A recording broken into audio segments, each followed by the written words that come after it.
Ladies and gentlemen, boys and girls, welcome back to Lions United. This is the rated show. We've had to pull on the 92nd minute, last minute substitution. Super sub, Luke, has stepped up. How you feeling, mate? It was a good game yesterday.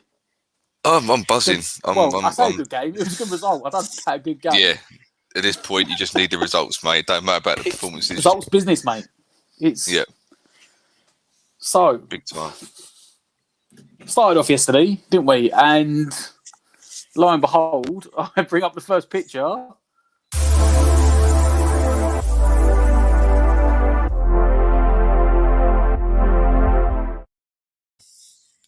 This man did not, in fact, make it, did he? Fabianski. It's just not a lot. You know what? This is why we're looking at managers, isn't it? Because this is why we're looking at new goalkeepers. Because he's been injury prone. But Randolph come in. How do you think he did? I think he did all right. I loved him when he first come in. I thought he was when he first signed for WESTHAM in 2016. I thought he was a brilliant goalkeeper, and I thought him and Managerial together, it was really good to have them both, in my opinion, at the same level because they were both competing for that number one spot. When Randolph was in, you didn't feel like there's any pressure that he wasn't going to be able to step up to the challenge. He made, he got awards that year that he come in, and I think everyone can tell Fabianski is the first choice because he's a lot more solid. And to be honest with you, Randolph seems to me like he's the new Adrian when he takes over from Fabianski because he's all flappy hands. He's not really. I don't see him as a solid replacement. But little things like that goal for Souček's own goal. We're not going to talk about it too much, but little things like that. I don't know if he hasn't called it or he's flapped it or something like that. But we're on the verge of qualifying for Europe here, and I think everyone can tell that we need more stable goalkeepers. I'm not personally sold on the old Areola and what's his name, the old West Brom goalkeeper yet, but with Fabianski's out, the way when Fabianski goes down before the game starts, I was like, here we go. This is the luck we don't need. This is typical. We need to win this game, and our main goalkeeper's going out.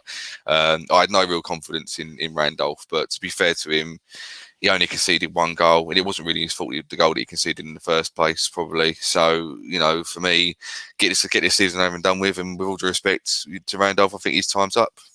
You know what I mean? Sounds harsh, but...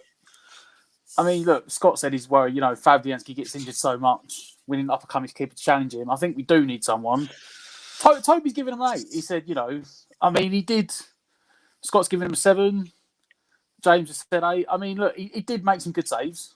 But like you said, he's not the same level, is he? He is a number 2.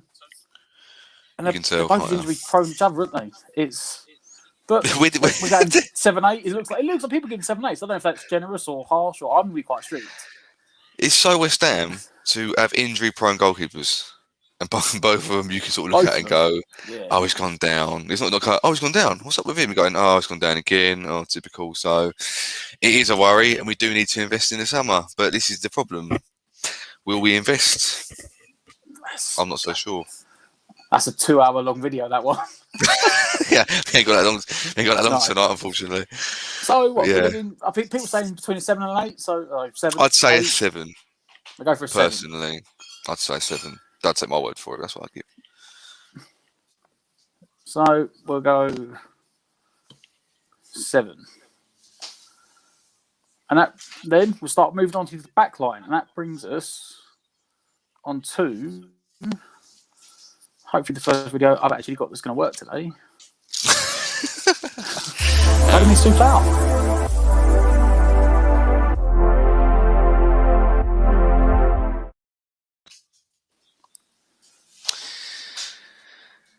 Yeah,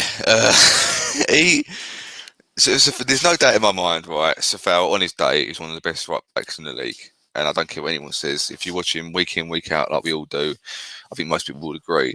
The only thing is last night, especially in the first half, I thought I saw him get done on the wing quite a few times. It's not his normal game he has. He's normally a very, very stable at the right-hand side, but he got done a few times and it was a little bit worrying, to be fair. And I think something else, if I'm going to criticise the guy, I don't want to criticise him at all. I think he's a great right back. His delivery isn't always that good. I think 1 in 3 crosses might be brilliant delivery. Possibly being harsh. The comments, oh no, will let me know if I'm being too harsh or not. So I'm no worries about that. Mate, But that's me every week, so don't worry about it. Oh, don't worry about that, son. They give me more than they give you. Yeah, he's going to be. In a way, it's quite good that we're going to get these this European. Well, fingers crossed we get this European tour, because you got the likes of Suchek and Safal, who have got European experience. So he hasn't had to be involved in a relegation battle. He's sort of come in and straight away hit the ground running. And I think last night he had a bit of an iffy game for me personally, but I think overall he done very well. But for me, I'd say no higher than a 7. Personally, I think the 7 is going to be the mandatory number we're going to put out. But see, yeah. recently I'm thinking people 6s and 7s because I just don't. You say with standards haven't been great, but you know what? I think for Sufal, I think he just didn't have. I think that's a fair 7. I mean, Jaden's gone 8, Mark's gone 8, Scott's gone 8. But like you said, he didn't have a good game for him, but his standards have been so high this season that even not a great game for him is still it's a good pretty thing up there. Yeah, very good thing. And then if we step across into the back line, we'll go to his defensive partner next to him, Craig Dawson.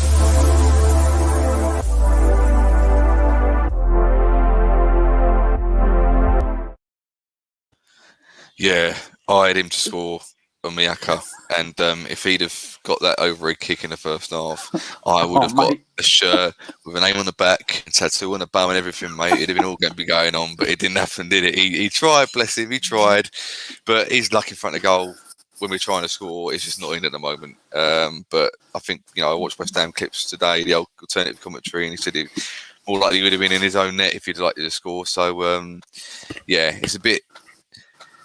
I think he was probably, for the game he had, that was probably his most solid performance since he's had his match with us. Yeah, and he looked a bit more back towards his better form. Well, before he did have a dip, didn't he? When we first, but once we made it official, he did sort of his performances drop a bit, and then. Do you know what? In his debut against Southampton, I think Danny Ings scored that goal really early on. And he got chalked off for offside, and after that, he was the most stable defender. No one could believe it. He was like, where did we? How was this guy's a bigger bargain than Sufal. That's how good it was. And then since Bonner's been injured and trying to find his own way back into the team, Dawson's been a bit lost. I think he's having people saying he's been covering for Diop, etc. and stuff like that. Maybe that is a factor. But last night, him and Bonner, I think, were back to their best. And like I said, it wasn't an amazing, entertaining performance last night from the team itself, but for what it was, going away to a team like West Brom, and these relegated teams, they always annoyingly play better and get results once they've been relegated. And off, isn't it? Exactly. And do you know what? I'm just going to go off key a little bit. We're not used to the pressure of being in the top, trying to fight for the top stakes. We're used to the pressure of being down the bottom. So for us, I think the last 3 games, people are expecting us to be all gung-ho and the performances to be fantastic and every player to be 8s and 9s all the time, but pressure's a massive thing, and pressure down the bottom is different to pressure at the top. So good result last night. I think Dawson was back to his best personally. Good to see. It was, yeah. I said, I mean, it was one of his better performances. Like you said, maybe it's Bonner. Maybe they just, as a pair, gel well to better than their better combination. Well, Stell's been saying that he thinks that the combo of Balbuena and Ogbonna is the best combination, and I'm not going to say that's no, but when you think about it, how many times have we seen that? We've hardly seen that, and I think we've maybe seen it once or twice, and it's been quite good. And that would better be my choice. But after him stepping up last night, I think Dawson has to take credit for that, and maybe he was unlucky not to get a goal either last night, but Ogbonna did, and I'm sure we'll move on to him at some point. But for me, Dawson gets a solid 7/8, being maybe a bit generous there, but that's what I'd maybe give 7/8 or 7.5, maybe 7.5. But yeah, let's go for a 0.5. No, you've done 7. That's fine. But, no, that's all right. Man, don't do them points, bro. 0.5. Your ratings, so 0.5. There you go. That's not my ratings. We're working in a team here, boy.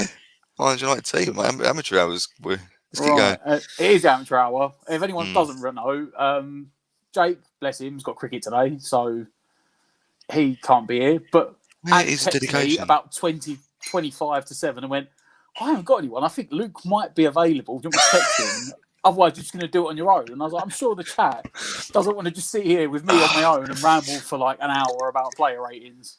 I'm gonna go out on a limb here, and everyone has to go at Stealth turn up late.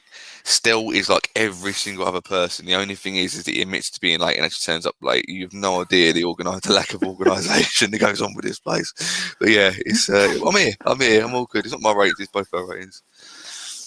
Jake's trying to knock out sixes, mate. So I'm not being funny. We can forget about him for next hour or so because he's wearing pads and trying to get fours and all that. So we can forget about the young lad. So we've done Dawson, and we then move across to his defensive partner, Rob Bonner.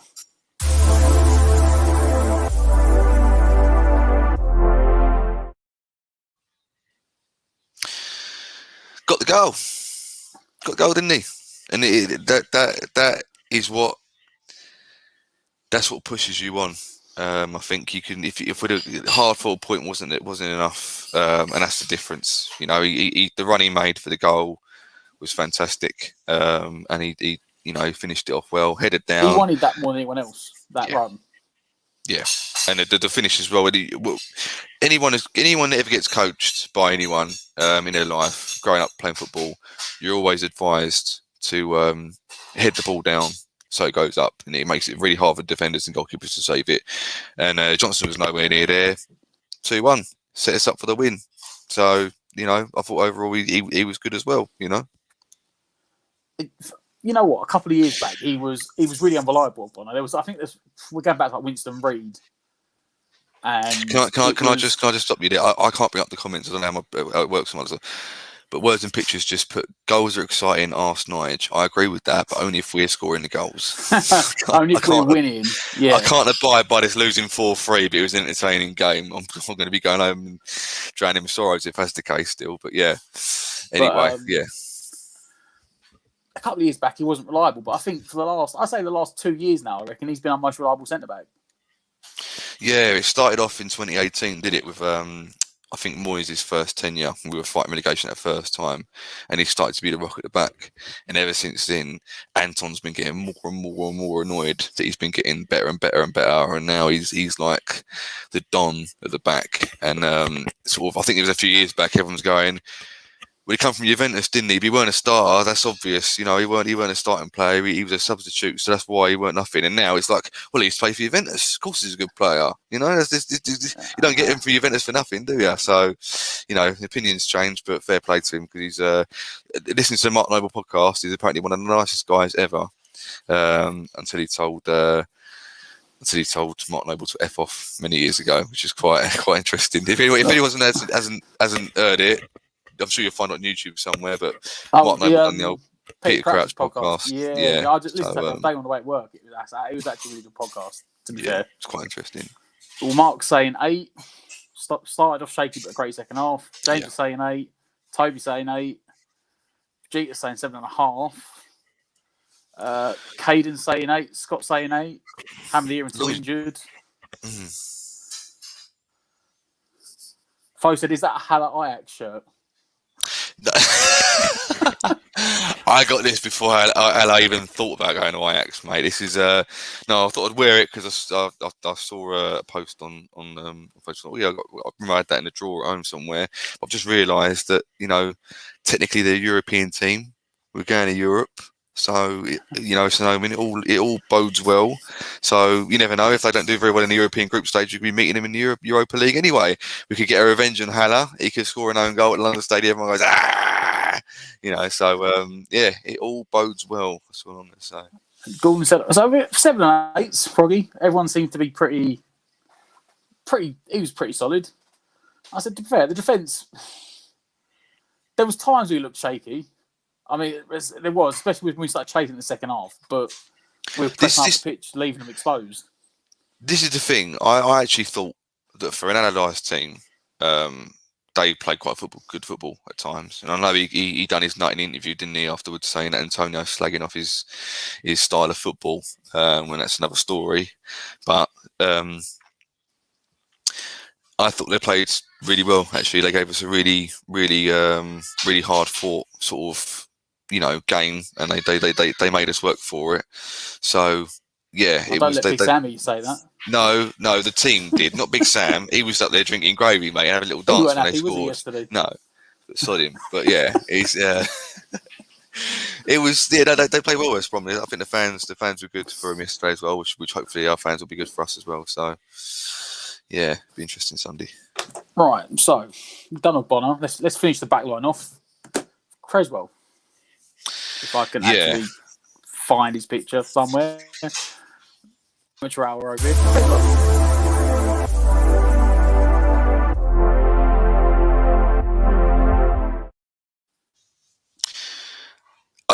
I honestly felt so sorry for him when he hit the post from like 40 yards out from that free kick. That was a beauty of a free kick. I'll be perfectly honest right now. When I saw the replay, I was like, "Oh my, that was genius." He went for it.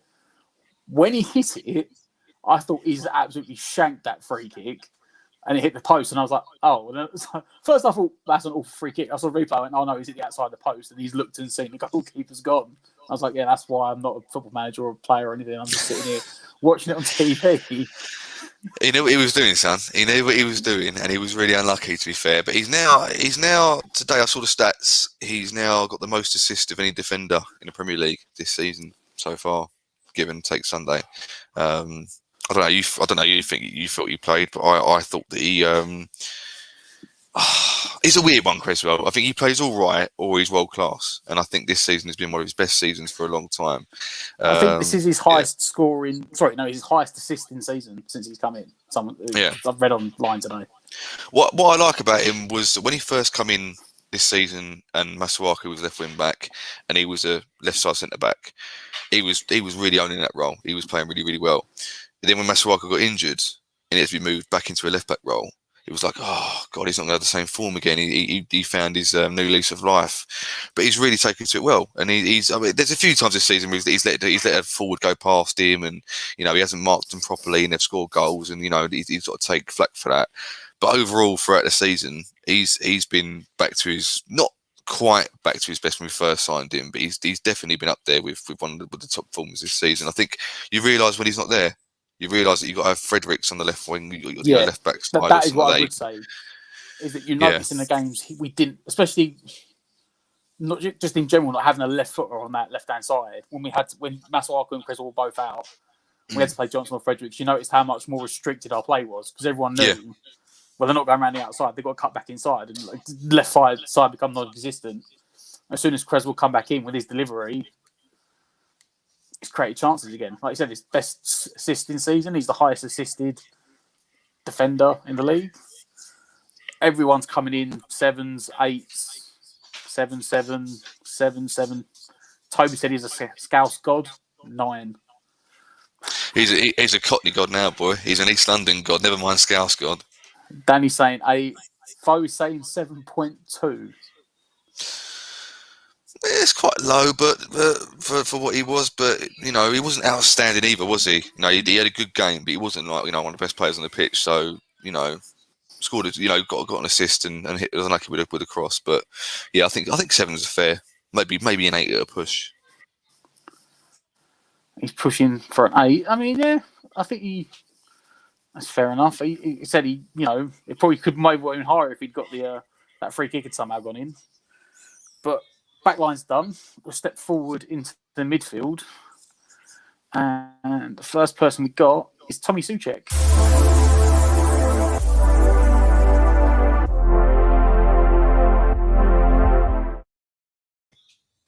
He's just gorgeous, man, isn't he? He's just getting more and more gorgeous the more the time the season goes on. He was unlucky with that header that went in, the own goal. I mean, that could have been down to him and Randolph's miscommunication, which I reckon it might be. But after that, he sort of sorted himself out. And there was a few times where I was shouting to him to shoot outside the area because he got the ball. And he was just sort of like hesitating to have a crack. And he was leaving it and he was playing it to a wing or something like that. But I think now Rice is coming back, he's starting to sort of maybe get the freedom a bit more to go forward and attack like he was before. But you could just tell when he's in the midfield, when he gets the ball, he's always looking for an option and stuff like that. And I think West Brom they didn't really. They sort of left him open a little bit in especially in the first half. He could sort of spray the ball around a bit more, and he obviously works well with Soufal. So everyone's saying 8. So that all looks good. 1-7 there, I think. But yeah. Leave you to that, Toby. He's hit the watershed yet, mate. But yeah.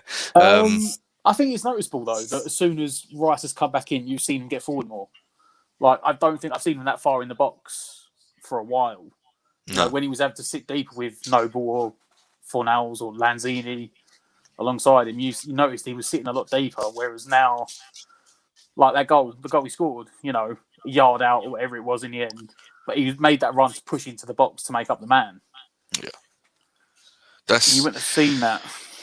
That's what sort of worries me a little bit when you consider our team, that every team has their best players, but when we lose a few of our best players, it seems like all the other players have to compensate, and it is a little bit worrying that the slightest hiccup, and for example the goal, Randolph has to come in for Fabianski, and if Fabianski had been in goal, would there be better communication? Would Souček have left the ball and Fabianski would have caught it?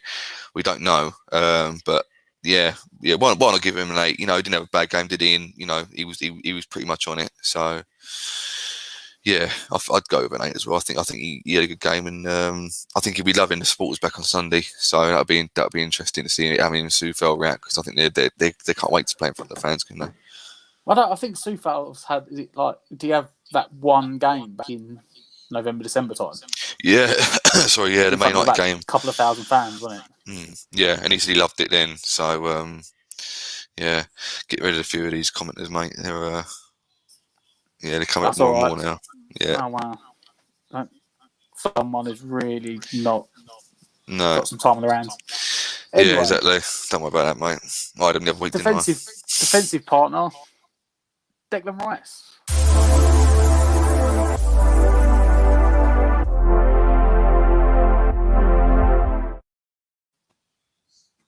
I have to admit, I was worried when he missed that penalty.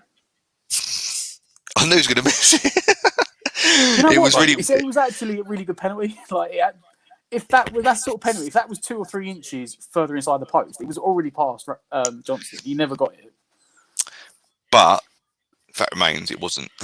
That's what I was about to say. But the fact remains, he to me didn't look confident, and I'm not saying a holding midfielder has to look confident when taking penalties, because it's not really. You don't really see many holding midfielders taking penalties. I know he wants to be, and he must be a new Noble and stuff like that. But for me, it should have been Antonio or Lingard. I've not really got much faith in Declan Rice taking penalties. Hopefully, in the future, he proves me wrong.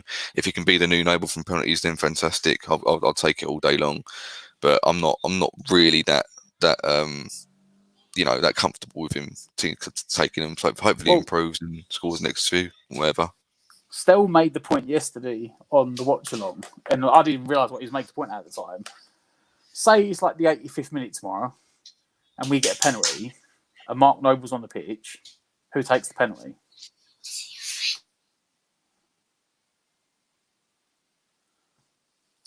Oh, Luke has dropped into audio only mode. Is he? Maybe Luke might be struck. Oh, we go. You're back. No, I'm not. It's all right. I've got things going on. It's all right.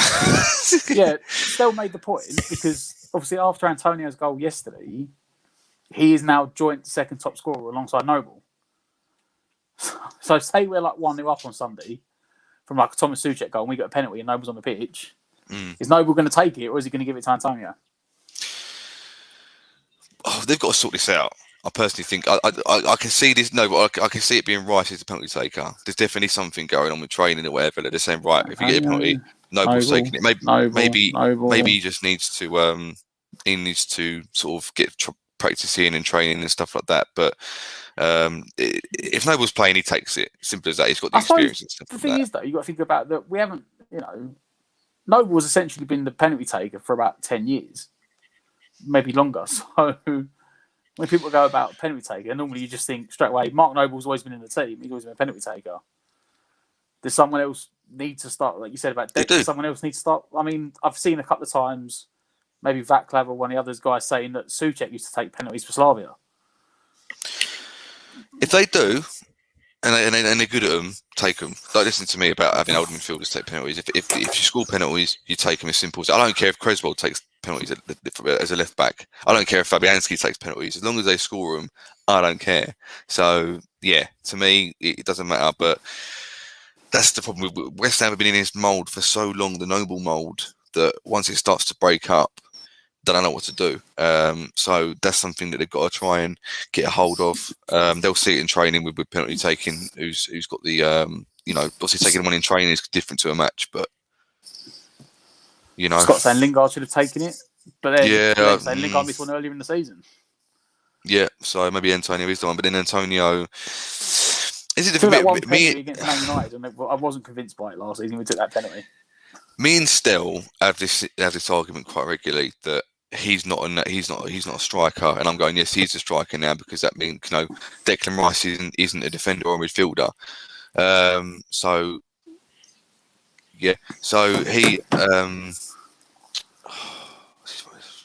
what was I saying now? Yeah, but Antonio isn't a natural finisher. He's been converted into a striker, and he's scoring all the goals and stuff like that. But Antonio isn't a natural finisher. So I can understand now where Stell's coming from, that we need someone. Look, for example, right? Antonio's going through one-on-one and he gets that penalty. Now, maybe if we had a natural striker, they wouldn't have gone through for the penalty. They wouldn't have even got to that point where they're going past the goalkeeper. They finish it before they get to that point. So there's also that as well. So as much as I'm praising Antonio throughout the season, there is that point that maybe we do actually need an actual striker, because it might cost us in the long run, Well, let's find out. I mean, we've done the holding midfielders. We're going to step forward into the three behind Antonio. And the first man we'll get to is Pablo Fornals. If I can now find his picture, which has disappeared. If not, we'll just wing it. There we go, Pablo.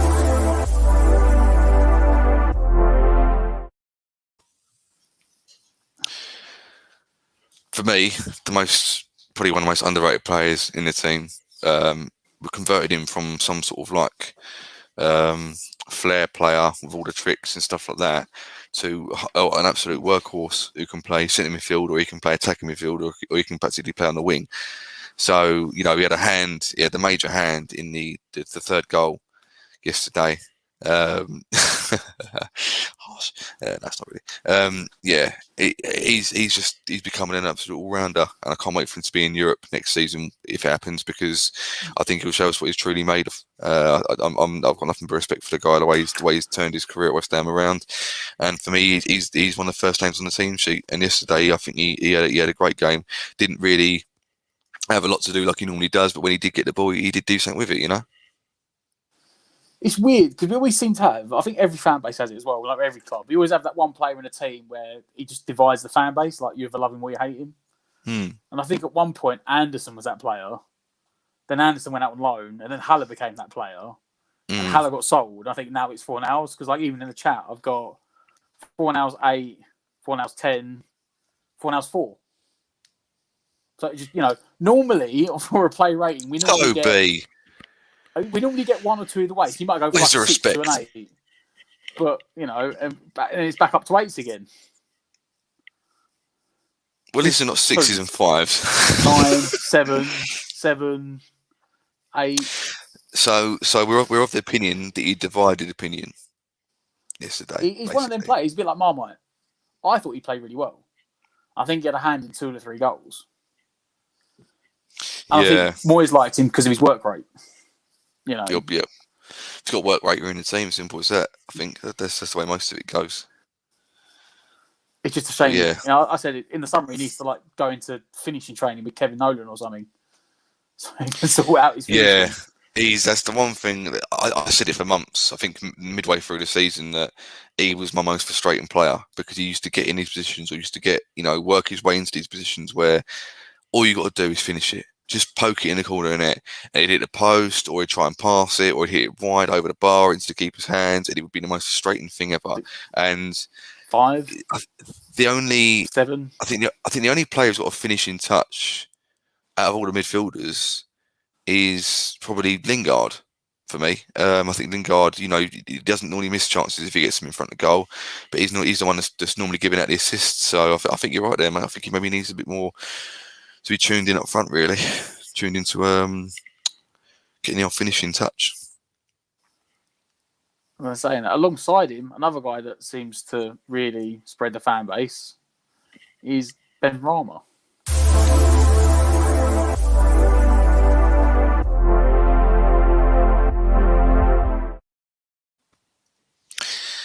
Go on, you go first. I mean, for me, I've actually, if you go back and watch, I have been digging him out a bit on the player rating shows, but I've been saying, you know what, he needs the time. I'm not a manager, evidently not, because I mean, myself and Stel and Cess were all on the watch along yesterday, and we were all raging when we saw Benrahma's number come up for Bowen to come on. But he come off and we scored 2 goals after. I don't think that was reflective of the fact that Brom wasn't on the pitch. I thought when he was on the pitch, he was the only one actually creating anything. I thought he actually had, to be honest, I thought he had a really good game. But he is another one that, again, Toby, I think that's for that one. Theo saying 8, Neil saying 6, 8, 8, 0, 8, 8, 7, 7. Benny 3 goals, assisting 4. It was an 8 that game. Trev Knight did well. Yeah. I looked at him during the game yesterday, and it was a part of me that thought he's actually a lot more effective coming off the bench. That's not really a put down. It's just he's got that kind of. I think to me, Benrahma looks like he's always got to try and prove himself in his head. He's thinking, no one really thinks I'm that great. I've got to try and make 1,000 Hollywood passes or Hollywood shots, and they've all got to come off because I've got to try and prove to everyone that I am a Premier League standard player. His assist was very good yesterday. There's no doubt about that. He took as well. For me, he's got a great potential to be a very good Premier League player. He's a bit hit and miss in areas, but I think that's because he tries to make things happen. And in a way, he's probably a little bit like he needs an arm around his thing, saying, "Mate, you haven't got to try and beat 10 players to look good. Just beat one and then lay it off." And I think I kind of feel sorry for him in a way, because every time I see him play, he sort of always tries to look like he's got to prove himself, which is a shame, really. But he scored a goal in the last game, got an assist yesterday. He's going to get taken off. Moyes has got this system of taking him off. And if we were mid-table, if we were fighting relegation, I'd probably be really annoyed at Moyes. But the way it worked out, we won 3-1 yesterday. So, maybe the substitution is a manager. Yeah, I mean, look, he'd be a manager, eh? No, would they get 30 million? Brilliant. Have that all day long. I've said I think he needed time. I think he's had the time. Everyone wanted to prove yourself. No, of course not. Not a bad thing, really. Can do better. Moyes hasn't given him the confidence. Tony, why did he come off? Why do you think? Okay, rinse and repeat. Most matches, him and Bowen are like the revolving door of substitutions. Unfortunately for them, really. For me, it seems to be they're the only ones that he will sub. To be fair, me and Stel were saying that it should have been Antonio or Lingard that came off, and then they combined for the 3rd goal. Because they were the two that we felt weren't doing anything, and we'll get on to Lingard next. But it seems like obviously Moyes has got his players. He seems to go like, Antonio can't come off, he's the only centre forward. Lingard's my boy, he can't come off. Fornals puts in too much work rates, and automatically it's like Benrahma, and then you're not going to take Souček or Rice off because they're the holding players. So straight away, his first sub is whichever one of Bowen or Benrahma started, they seem to come off for the other player. But this is the thing. If you ask most fans, right, who would you take off game-to-game basis throughout the season, right? I guarantee the ones that stay on the pitch wouldn't normally be taken off. You wouldn't normally take Lingard off. Maybe yesterday he was having one of his worst games and you take him off. But generally, that the players that are playing are the ones that are there for a reason. This is the thing. Benrahma scored a goal yesterday, played really well. Yesterday people didn't want to take him off, but generally throughout the season, everyone's been a bit, Benrahma, is he good? Is he not? Does he deserve to start? Does he not? We'd like to see him start, but we're not too confident in him. But Lingard's the one that's giving the numbers out and doing all the stats, so he's got to keep on the pitch. Fornals, has he ever got the work rate? And let's face it, Lingard got the assists technically yesterday, and Fornells was the one that set up the run. So, as much as I don't want to knock Benrahma as much, it's nothing against him. It's just collateral damage. It's just he goes off. So it allows the other players then who are on to do their business. And maybe he would have got the assist if he was still on. You don't know. That's football. But I don't think it was a harsh thing. He might even get the full 90 minutes on Sunday. We don't know. We'll just wait and see what happens. Moyes wouldn't sub Lingard because he wants to sign the contract. There's probably a contract he's thing got to keep in him that. happy, but I said it would have been 4 hours. Is one thing we were saying. We were like, if we're chasing the game, surely it'd be 4 hours because you said he's the workhorse, but you need all your attackers on the pitch. But hey, it didn't matter. As I said, we're not Moyes. Moyes made a sub. Moyes evidently got the right sub, and we won. So At least he had a good game. I don't know if everyone's rating him at, but at least he had a good game. It wasn't something that he got taken off for being a poor player. So that's good. I think everyone seems that we've got a 9, an 8, a 7, a 7 and 8, a 7, 8. So somewhere between 7 and a 9. That's good. It's a good score. He had a good game. Just one of them things. He did. And then we complete the 3 behind Antonio, and we get onto the guy that I didn't think had a great game, to be honest, which was Lingard.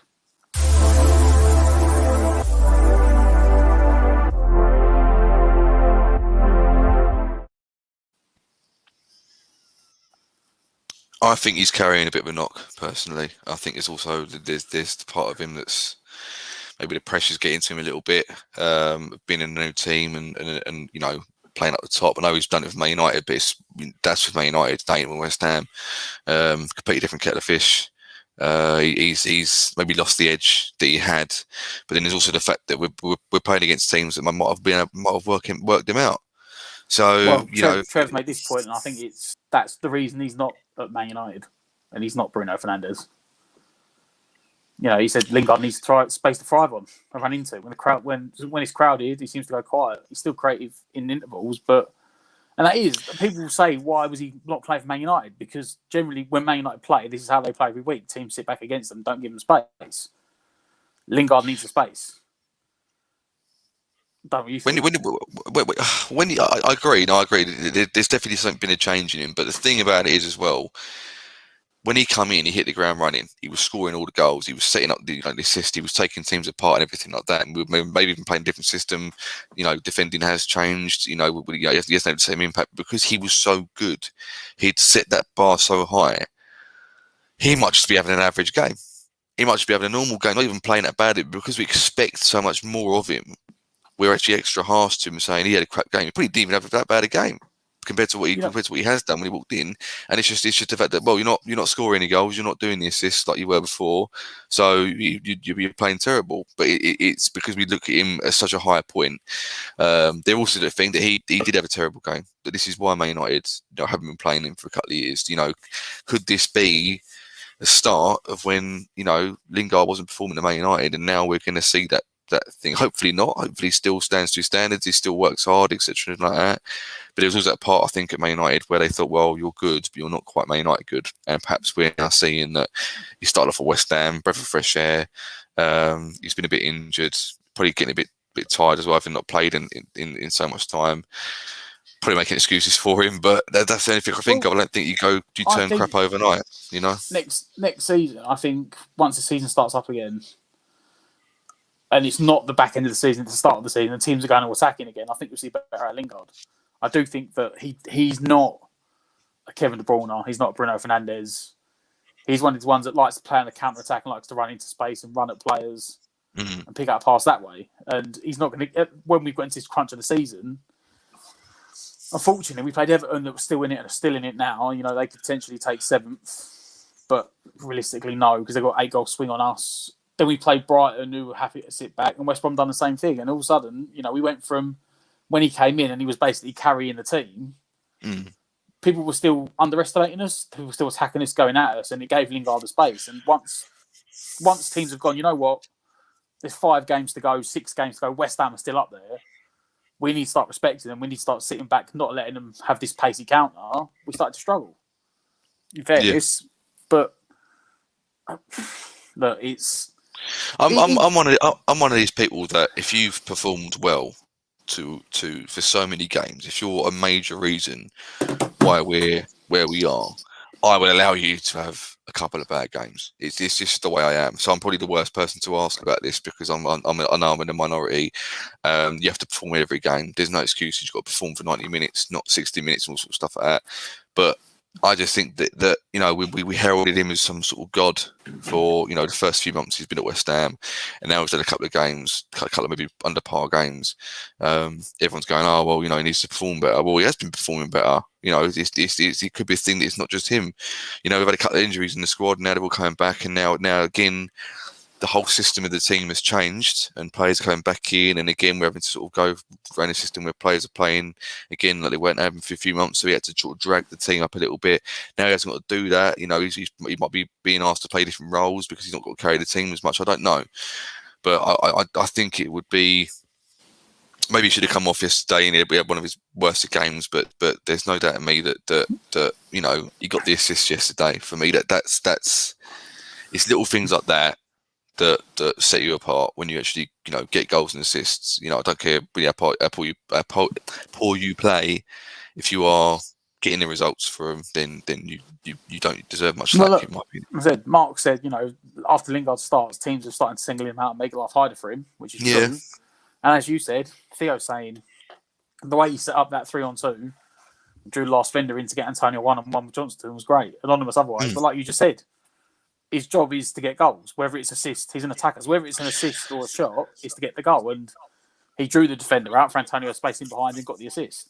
Some of the best players in the world throughout football history have done nothing for 85 minutes, 90 minutes. And it's just in one moments they get where they pick an assist out or they score an amazing goal and they win 1-0, and that's it. That's all they have to do. So it might be that he was terrible yesterday and I'm completely wrong, but some players, that is what they do. They don't do anything.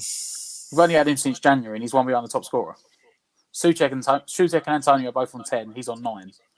So when people for me, when people were saying in January Moyes needs to get in a striker, he's the midfield striker we got. He's the one that got in because he's scored more goals than any striker that we would have brought in my opinion, personally. So I think we made a right decision. Speaking of strikers, it's time to move on to the last starting 11, if I can actually find it now. Mikel Antonio.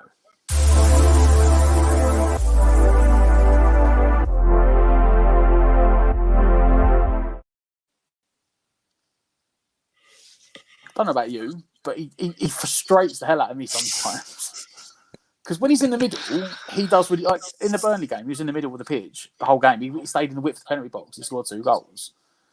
And in the last couple of games, he keeps drifting out wide. And there was a point yesterday, I think it was in the first half, Creswell sort of lost the header. And then I'm like, oh, who's tracking back the runner that's gone behind Creswell? I think it's got to be one of the midfielders. And it was Antonio. And I'm like, well, he's literally 4 yards off our goal line at left back. So if we try and counter-attack now, there's nothing up front. Yeah. And then in the second half, late on, he stays in the middle and he gets on the counter with the rest of them. He gets the goal because he stayed in the width. He didn't drag wide. He let Bowen and Fornals drag wide, stayed in the middle and scored. You think, why does he not stay in the middle more? Surely he knows if he stays in the middle more, he gets more goals. Yeah, Antonio's always had one way of playing, though. I think when Moyes come in again towards the end of the last season, I saw sort of Antonio not really move around much, stay up top, and then move quickly when he could get the chance to get the ball and scored the goals. Like a bit of fox in the box as well at the time. And just last few games, I think a bit like Lingard, the defence, the opposition have worked out a way to make him less effective, and that's by dragging him out onto the wing, which is frustrating because he's got the power and the presence to not have to do that. The only thing that I get with him is that I just keep worrying he's going to get injured. I don't trust his hamstrings anymore. I don't trust. If we're going to move into Europe and play midweek games all the time, it's going to get even more stressful for me.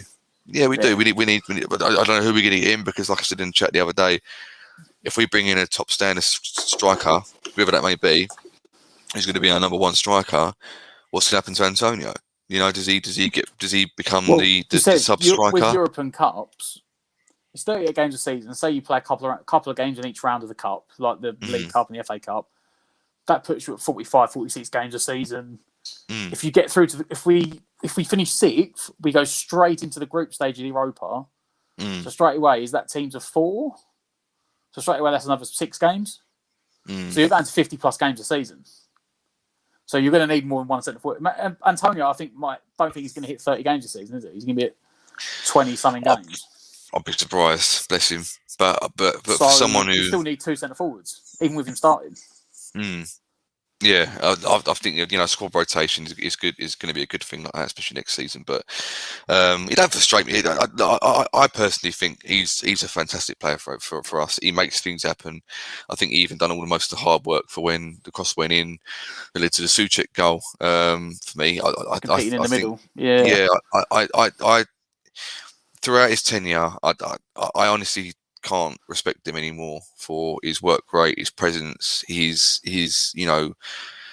people say he's brainless and he ain't got a finish on him, but he's scoring the goals. He's still our top striker. He's the one that's just there doing the business, and I think he deserves all the accolades he gets. I'm sure I saw a random stat earlier that he's only played like 20-ish games this season, 21, 22, 23 games. And his goal and assist is 15, like combined. It's brilliant. It's unreal. So just a shame he can't stay fit. No, and that's a shame. It's maybe not his fault, but I think honestly, I was in this chat about with my dad. I think if he could have stayed fit and maybe honed his skills a bit more, he would be one. He'd be playing for some of the top clubs. Before we start competing up there, a Man United or a Chelsea or someone like that, just not even maybe not being a striker, but just for the way he is, he's an absolute bully. The defenders can't handle him, and I think there was one game against Wolves a few months back where he was if he hadn't got injured, he could score a hat-trick that night because he was that much of a colossal, he was that much of a handful for him, and I think he's going to be. He deserves Europe. He absolutely deserves to go and play in Europe because I think he's going to show everyone what he's made of, and I've got nothing but respect for the guy. I just hope he stays fit. That's the only thing. Took his goal as well yesterday. Finished it off really nice. Frustrating thing. I've always said as well. He's weird. I don't mean this in a nasty way. I mean this in a nice way possible. That my dad's always said he's like the modern day Marlon Harewood. If he hasn't got time to think about the shot, he buries it. As soon as you get time to think, like you said about the penalty at the start, he overthought it. A centre forward wouldn't even try to go around it; but he just buried it because he's 1-on-1. Antonio's like, "Am I going to finish this? I better make sure I go around the goal. He's going to got fouled." Whereas the goal, he didn't have time to think. Lingard literally was making him know. Lingard was like, "No, you're running there. The ball's going there." Like Lingard, from the way he held off on the pass, dictated where Antonio had to run to. And all Antonio could do was take a first-time shot, and he put it in the bottom corner. Yeah. But on the movement. We've got one player in the squad left, to rate. The only sub, yet again. I think it's about the 3rd game running. We've only made one sub. And this time, it's Jarrod Bowen.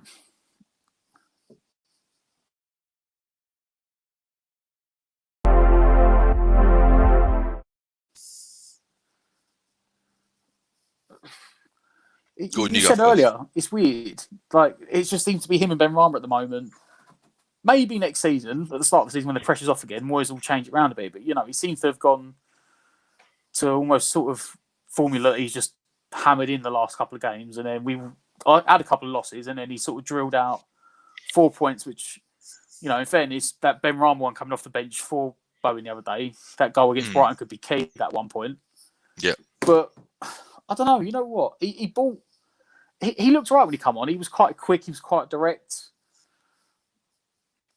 But I don't know. He just sort of slotted in, didn't he? It was nothing spectacular, but he come in and done a job. I'm really excited about how much better he can get. I think he's a sharp lad. He's not, to me, not of the same ilk as Benrahma. Because Benrahma, like I said, he tries to be Hollywood, which is not his fault. He's just trying to prove to everyone that he's here to be good. But Bowen's the more team player, if you get what I mean. And I think he needs to work on his finishing. but he makes a lot of things happen, and his work rate is phenomenal. I think he's one of the sort of players that off the bench, starting the game, when he's got the ball, he makes things happen, and he's a little trickster. You're raving there, Matt. No, sorry. I was flashing lights. Oh no, it's TV in the background. Oh right, but yeah, I come on yesterday, didn't do anything wrong. And like I said, I know that obviously there's another sub made one there. I think Fornals come off for Diop, but I wasn't going to get there, but we can add this on to this because, as I said, look, me and Jake, this one I always find really hard is subs because when there isn't, I mean, he came on and I thought he was the wrong one, but I don't think he outright grabbed the game by a scruff of the neck, but he was on there when the goals went in, so you give him credit for being part of the attacking team. So I think, I think we got an 8, we got 7 again, and that there from Trev, he works hard, and that's why Moyes does like him. Much like Fornals on the other side. Bowen should be starting. He's got 13 goal involvements this season. Well, we've actually, to be fair, we spread the goals around this year. 7, 6, 7, 8. So, he's come off the bench and he's done a job at a time we need someone to. We've had players over the past that work hard, but got no end products. You've got nothing about them. All they do is run around. We've not had many, but we've had a few over the past few years. And Bowen's someone who does all that. Plus, has got a bit of talent on him. He scores. He's had some well-taken goals this year, and I think he's going to be a player definitely for the future. Next season's going to be the season for him to shine. He's had a season and a half now in a West Ham shirt to try and sort of etch his way into the team, and he hasn't done anything wrong for me. And I think everyone a little while back was saying it's a bit harsh that Bowen kept being taken off by Moyes, but. The team was playing so well, it was very hard to take anyone off. It's just the fact that you'd have someone that fits into that position just as much as Bowen and go from there, really, isn't it? Well, it is, and like Scott said, we've got good competition in those positions, which is good, because like you said before, we've been in positions where, you could literally name the West Ham starting 11, and that is the 11 because the rest of the players aren't good enough to play. Now you can name sort of the 11 we played the week before, but, actually, if Moyes wants to change it, this got... Fornals can come in, Bowen can come in, Benrahma can come in. This is the funny thing. I said to my old man and I think my granddad brother yesterday when the team was announced. I said, "Oh yeah, that team," and when I sort of read it out, and they were like, "Oh yeah, what's more or less what we've had last game." I was thinking, "Yeah, but it's the same team, and I'm not used to Moyes doing that. Normally he tweaks it a little bit, and I know Benrahma started and he was sub I think last game, but that was that was it, yeah. But if you normally you go and well, actually I don't know what he's going to do. I don't know what team's going to start with. So it was what you would think it was, but with a slight edge to it. So and as it proved, we got the win. So Southampton playing his mega triumph. Yeah, this is not a Haller. I've seen a few comments. This is not a Haller shirt. It's an Ajax shirt. I do quite like Ajax, and I like the kit. But someone told me ages ago when I got it. Toby, no, it's we're winging this at the last minute. It's amateur hour, professional as always, and on just left us. All part of a team. I'm basically. The thing is as well, I'm say me, Ant and Stell. I'm the one out of the three that doesn't have a laptop. So I'm running this off my iPad. So every time like this happens, I don't know if you can actually notice it. That's like me touching the screen doing stuff. So the screen is like moving. I'm trying to do it really like not move the screen that much because we've got the camera thing. So Scott, I'm quite lucky. We're getting there. Now we are going to jump on mentioning Scott. Scott did bring up. I wasn't going to go there because I didn't think it was even worth it because I normally do these ratings and go. Not applicable. I don't even know what minute Diop came on. It was late, wasn't it? Like I think in like 86th, 87th, 88th minutes, somewhere around there, because we'd scored the third goal. Have we scored the third goal or the second goal? I think it was the 89th minute. I think it was just after. We scored the third goal. Yeah. So we'll do it. Scott asked, so we'll do it.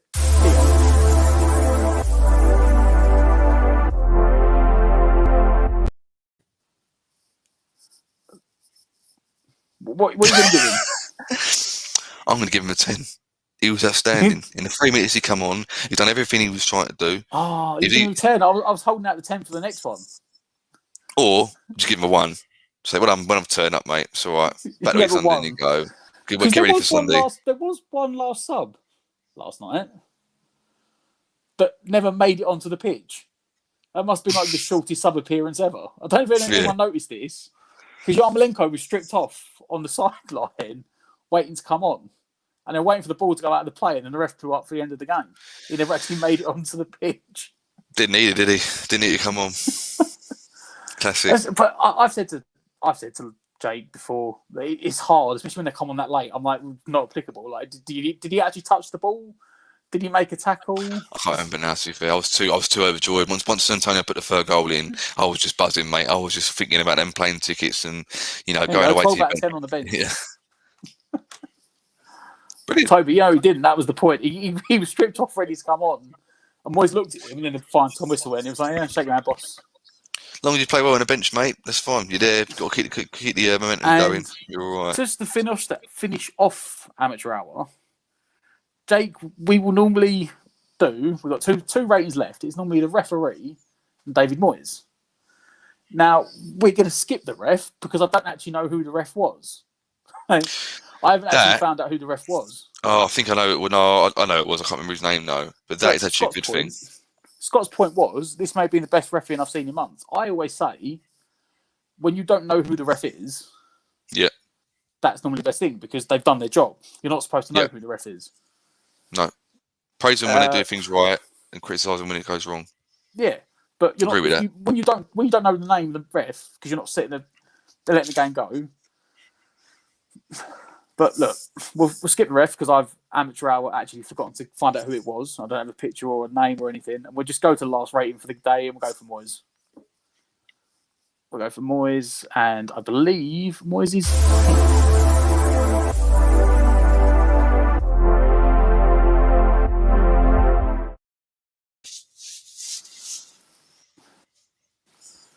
Michael Oliver, as the comments are saying, was the Michael ref Oliver. apparently.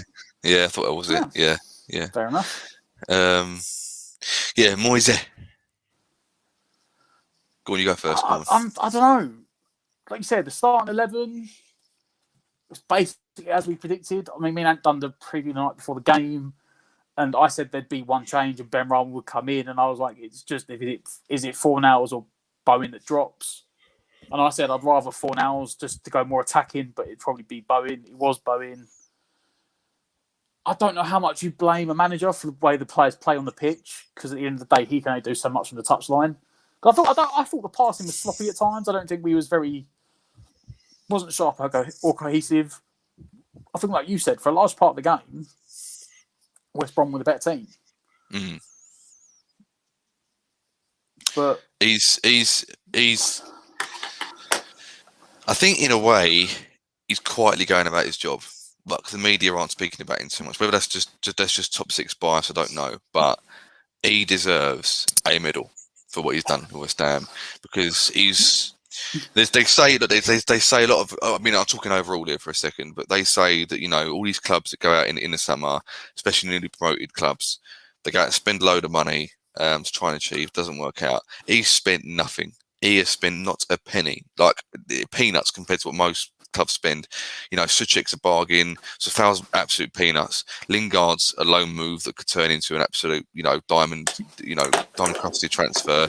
But he's made the team into, we were wondering if we'd be in the same league a year ago, and now we're disappointed that we didn't make top four, and we're realising now that Europa League is still Europe, and it's amazing. And I'd like to thank him. I'd like to shake his hand and thank him. I think he's done brilliantly. We're still only like 4 points off Champions League right now. It's just probably 2 games too late or something. Exactly, which hurts a little bit. Where he was when he came in January last year, the 18 months he's had. He came in, we were like one of the certain relegation. Even not since last year. If you go since Project Restart, which was like July last year. When we were solidly in that relegation battle, and since then, he's got to be up there. You know what? He has to be a genuine contender for manager of the season. I think he is manager of the season. I know I'm a West Ham fan saying that, but I think he is manager of the season. Simple as that. I think the only way he could have gotten better is winning the league like Leicester did in 2016. But that's a bit much maybe to ask. But he's still done an incredible job, and he's proved a lot of doubters wrong. I think everyone thought he was finished. I kind of thought he was finished, to be honest with you. I didn't really want him back. I thought it was a cheap deal to come back to. But yesterday, it's like I said, it's the substitutions, people might not agree with them. They might have thought it was harsh. People thought it was harsh when he got a Becco off in the cup against Man United and whatever. And maybe it was harsh. And I'm not. Managers aren't always going to get things right. They're going to pee people off. They're going to bewilder people. They're going to confuse people.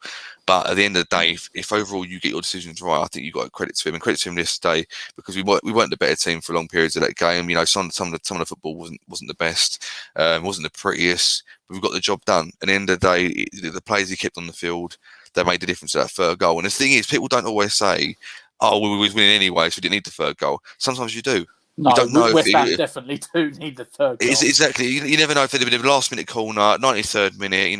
West Brom get a penalty, get a corner, goes in there, it's 2-2, and then it's European dream, almost over. So those 2 points that go right at the end for Antonio, that makes all the difference. And Lingard Fornals combination there, fantastic. So for me, I think yesterday probably even deserves a 9 because he's got us there. We're a point away now, and all we can do.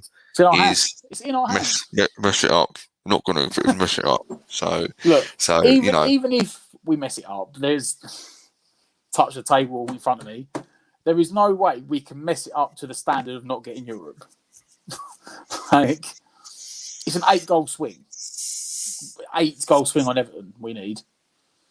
So we need to lose. Southampton will have to beat us 3-0. And even then, because of goals scored, do you know what I do? Have to go to Man City and win 6-0. I'd just pot the bloody bus, mate. I just go 0-0, absolutely shit house it, and just get that 1 point in the season there and just do it. Because I couldn't take if it was like 3-0 up after 60 minutes and suddenly they got 1 goal back. And everyone in that stadium goes, you know what? Oh no, here get we go. To 3-0 up and then park the bus. Get to 3-0 up. No, because we did before. We lose all the... No.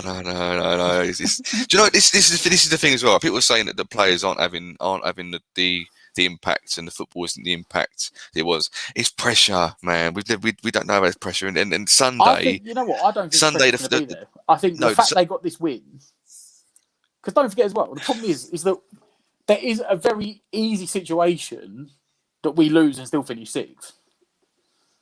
Because Spurs will go to Leicester. Leicester need to win to try and get Champions League back. Yeah. Everton have got to go to Man City. And Arsenal got to play Brighton, who just beat Man City. Yeah, it's going to be... But for me, the fans are back. So that's going to be an added thing, right? You're going to have all the players wanting to play in front of the fans, but at the same time, not messing it up. 3-0 was fine. We've done that, and we've still drawn almost. I'm saying, right? I swear we did. Get to 3-0. Bring Diop and Bowen off the bench. Go to 6 at the back. Take Antonio off. Bring Fornals into like a midfield 3. You got 6 at the back, and then just leave bring Benrahma or whoever's the other sub Bowen on, and leave them up front of their own. They can just go run around for half an hour, just chasing all the long balls. And then... Yeah, I know. It's a position I'm not really good, because this is the thing. I didn't realise that that finishing the European places means you're going straight into the group stage. I thought you had to qualify again like we did before. For Europa League, yes. For the conference, you're going to the last qualifying round. Yeah. So as long as we get, I want Europa. I don't want conference. I looked at it yesterday or the day before, and the amount of teams that have got more places in the conference, like they got 4 places compared to all the Europa and Champions League, we would be playing so many Romanian farmers. It was an absolute joke. So we've got to try and just get that Europa. I think Neil agrees with you. He's saying no. No, to park 3-0 on parking the bus. Fair play, Neil. But whatever happens, if anyone's going there, by the way, there's 105 people watching this, 104 since I said that. If any of you go into the Southampton game, enjoy it, because I get the atmosphere is going to be absolutely fantastic. And I'm sure we get a win, but I'm not going to say too much. But it's going to be the only players I'm really worried about are Ings and Redmond. But it's Southampton are a weird team because they can turn up some days and They play don't really like well. playing us, though, do they? That's the thing. Their No, record against us is quite poor. And not it's the thing I'm banking on is the home game. They've not at got the London crowd. Stadium. They've Yeah. got a poor history against us at London Stadium as far as I know. So Yeah. look, safe journey to everybody who's going out on Sunday, and I think it's going to be a celebration. I can see Noble coming on at some stage. Actually, I think he'll come off the bench at some stage, and maybe Nostalgia. 85 minute when we're winning 7-0, and we can afford to make this up 7-0. in the last 10 Well, minutes. then we're parking the bus, are we? 7-0 with 7 minutes to go, and you bring on Noble to park the bus, yeah? Yeah, that'll do. That'll do me. Well, Burnley done it when they were 4-0 up against Wolves the other week, and they got the win out of it. So as long as we do that, I don't really care. So I'm sure we'll talk about this in the preview anyway. But yes, yesterday I think Moyes' tactics worked. We got the win. We're almost there. We're almost on a European fucking tour, son. Get in there, almost, not quite. Got to give him a 9. He smashed it, to be fair, and he has most of the season. Like you said, we've sat here and questioned subs tactics, but 62 points, mate. At the moment, we've equalled our best ever season. It's incredible, absolutely incredible. And there's you thank Moyes, but you also thank his staff as well, because they're obviously going to be a massive part of that. Antonio 2 or 3 times got told off by the ref for going too near the goalkeeper at corners, and that's a Kevin Nolan tactic if ever there was one. So it's not just Moyes. Well, yeah, but Kevin Nolan's is like Kevin Nolan's is an illegitimate child. I think there's got something to do in the old fatherhood genes there or something, because he's been trained too well for that. But yeah, look, it's great to see. We said he wasn't going to be on long, and we've gone an hour. I think this actually might be the longest show, to be fair. That's not long for Ryan's United, though. Especially, no, but for our play radio show, me and Jake are quite on this normally. We normally smash it out and we're done at 8 o'clock. So this is... All right, sorry. I apologise. No. Sorry, mate. You said you didn't even be on for too long. And I'm like... No, exactly. I can't... I've had such a good time that I've just carried on, and then, it's been decent. And when Jake's next on... I know I'm no Jake. I know you're going to Jake me on back next week, and then you're giving me grief saying how poor cricket boy, how poor my hosting was. But you know what? We thrown it together last minute. It's been a good show. I hope he done a 6 and he done the hammers, and he we're all coming on the European tour. So fair play to him. Good on the lad. Crashes it over the boundary. There's more sports than football out there. Just about, but yeah. There you go. Scott said, "Thanks for keeping it now less than Stell shows, mate." I don't think I could do a Stell show where he's honestly. I think through the rumour mill, I think Stell apparently likes to do 3-hour shows, but Anton likes to keep him down to 2. No, hours. he didn't. He's look at that from Scott, giving us a rating. Bless you, Scott. Good old boy. Luke 10, Matt 10.1. 10.1. Oh, how's he get more than me? It's all right. Fair enough. Well, it's what we got. The game is Sunday. Are they all 3 o'clock kickoffs? I know it'll be the same time. No, they're 4 o'clock kickoffs. I believe they're 4 o'clock. I could be wrong. I can double check now. I'm just looking. Yep, it is 4 o'clock. So the live stream for the watch along, which is me and Ant at the moment, because Stell and Alf have managed to get tickets. Yeah, I might be able to join you as well. I'm not sure. Normally is 1:45, but I don't know if they're going to be on earlier. And I'm assuming me and Ant will be on Saturday night for the preview. Keep notifications on, because you'll know probably more quicker than I do. And it'll probably text me. Jumped on in a minute. Final word from me is that this is not an Ajax Haller shirt. This is a shirt I just like from Ajax. But someone told me ages ago this looks like an old 90s shirt from Man United days. So it's the only off-putting thing. Oh, no. So, but yeah. Oh, there you go. Scott gave the 0.1 because I hate doing decimals. He's doing it to wind me up. Matt can have a 5 wanting to park the bus. Mate, you know what? I don't care. As long as we get that point on Sunday. Get the point, get to Europe, and it's all good fun. And there's still the dream scenario that Arsenal could beat Brighton and Tottenham could lose and Tottenham could finish like 9th. That'd be the season finish. Everyone finishing above Tottenham, who seem to have gone into absolute meltdown.